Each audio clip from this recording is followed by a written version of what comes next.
करोड़ का होगा माल। आपको एक पता है, आज से सिर्फ 24 घंटे पहले एक खबर आई थी कि एरिक्सन और नोकिया के साथ इनका एक सेटलमेंट भी हो गया है, वोडाफोन आइडिया का। उसको ये शेयर्स दे रहे हैं और प्रेफरेंशियल ऑर्डर पे शेयर्स दे रहे हैं।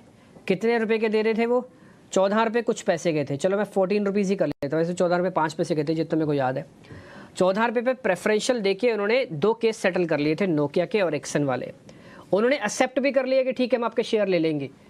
नहीं तो सेटलमेंट वाला बोलेगा भाई हम आपके शेयर्स लेंगे, हम तो कैश दो, हमें तो पैसा दो, ठीक। लेकिन उन्होंने एक्सेप्ट कर लिया। दूसरा, अब खबर ये आ रही है कि हम और काम करने जा रहे हैं। हमने वोडाफोन आइडिया जो है इंडस टावर में जो हिस्सेदारी है करीब 19,000 करोड़ रुपए के आसपास की, उसमें ये अपनी हिस्सेदारी को बेच देगा। तो जब पैसा बेचेगा तो या तो कैपेक्स पे लगाएगा या तो डेट को उतारने पे लगाएगा। और ये काम बहुत तेज़ी से हो रहा है, आप अच्छे से समझ रहे होंगे। ये 11-12 पे इन्होंने FPO भी लेके आए, सक्सेसफुल हुआ। जितने पैसे चाहिए थे उससे कहीं ज़्यादा पैसे आए, जबकि 3 साल से अपने ग्राहक खो रहे हैं उसके बावजूद भी। तो कुछ ना कुछ तो बज़ है मार्केट के अंदर, जिसका फ़ायदा वोडाफोन आइडिया को बार बार मिलता है कि ये डुओपोली बिजनेस ही होगा, ओलिगोपोली बिजनेस होगा, यानी कि कम से कम 3 प्लेयर तो रहेंगे।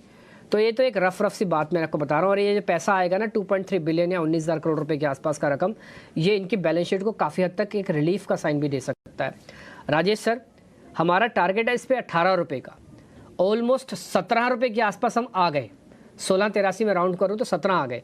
1-1.5 रुपये के लिए और रुक जाए, या फिर जिनकी 12, 13, 14 रुपये के आसपास की खरीद है, 3-4 रुपये कम नहीं होते हैं सर वोडाफोन आइडिया में। सबने भर भर के माल लिया होगा, 16 रुपये का तो शेयर ही है, तो बुक कर लें या फिर प्रॉफिट। तो डिम्पी जी 12 नहीं 11 रुपए में तो OFS में ही सबको रिटेल को फर्म अलॉटमेंट मिले थे, जिन्होंने भी अप्लाई किया होगा। तो उनके लिए तो 11 रुपए से 17 रुपए एक अच्छा मुनाफा बन गया है शॉर्ट पीरियड ऑफ टाइम में। आई थिंक 2 महीने का ही विंडो हुआ है OFS आने के बाद। तो देखिए, रिटेल के पॉइंट ऑफ व्यू से बात करें तो बिल्कुल एक अच्छे मुनाफे में स्टॉक आप लोअर साइड पे बाय करने के लिए भी अपॉर्चुनिटी मिली और स्टॉक में एक अच्छा रैली आया।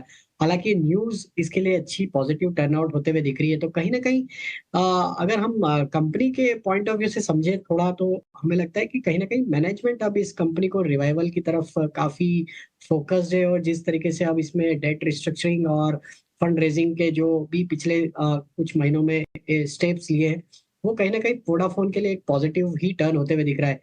और अगर हम देखें तो बिरला ग्रुप में भी एक अच्छा मोमेंटम बना हुआ है। तो हमें लगता है थोड़ा रुकना चाहिए 18 रुपए तक, तो यहाँ पे एक मोमेंटम रहेगा। आप क्या कर सकते हैं, यहाँ पे 16 रुपए 20 पैसे का स्टॉप लॉस ट्रेल कर ले और पोजीशन को होल्ड करें। हमें लगता है 18 रुपए, और अगर हो सकता है कि यहाँ से स्ट्रीट इसको फर्दर और पॉजिटिव लेती है, मुझे लगता है शायद ये स्टॉक बैन पीरियड में, अदरवाइज यहाँ पे मोमेंटम थोड़ा और शार्प भी हो सकता था। तो ये हो सकता है 18 के भी ब्रेकआउट करते हुए दिखे, देन फिर नेक्स्ट टारगेट 21 तक भी बनते हुए दिख सकते हैं।